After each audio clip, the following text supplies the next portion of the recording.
Hello and welcome to the channel, and also Happy New Year 2026.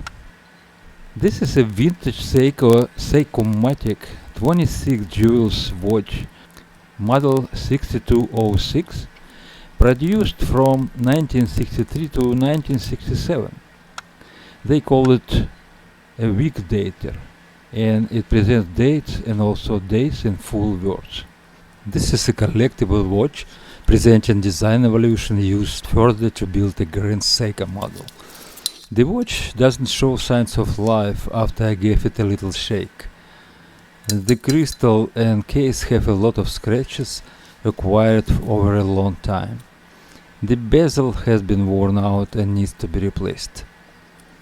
So I wanted to restore and service this nice watch, and when I opened the case, I noticed something within a balance wheel assembly. It was a screw that fell from somewhere inside the movement. It needs to be noticed that the hairspring looks not impacted. The correct way was to remove a balance assembly first, and then the screw would be easy to take out.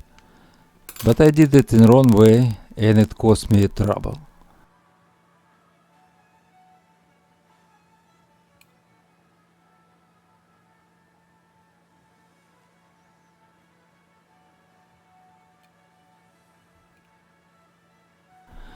As you can see, I bent hairspring, now in slow motion.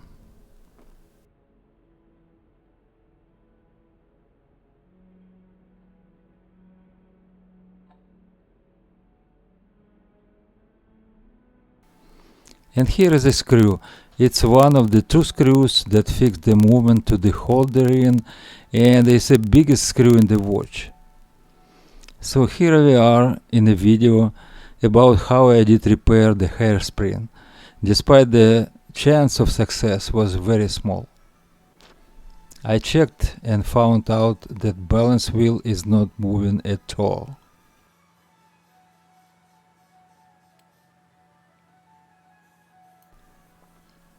And then I started to try and pry and eventually find a way on how to fix it.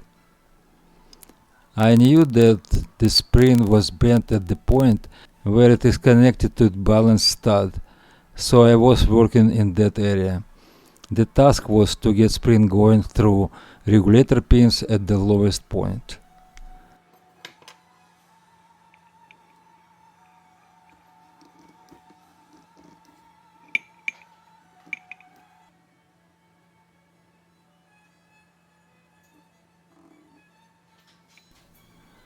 Then I saw how badly the hairspring is bent.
And after many iterations, the balance wheel started to move.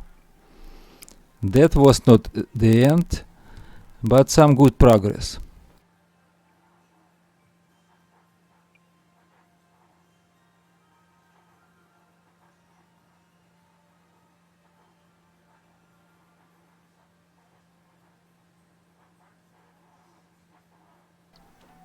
Next step was to repair the hairspring at the place where it was hit, and I did it just once using very fine tweezers. The result was amazing, and I was really glad that the spring returned back to its original shape and place. Finally, I needed to check how the movement performs using the time grapher. And after some adjustments for speed rate and bit error, the graph became pretty acceptable. Thanks for watching. Please like the video, subscribe to the channel, and comments are always welcome. And until next time, goodbye.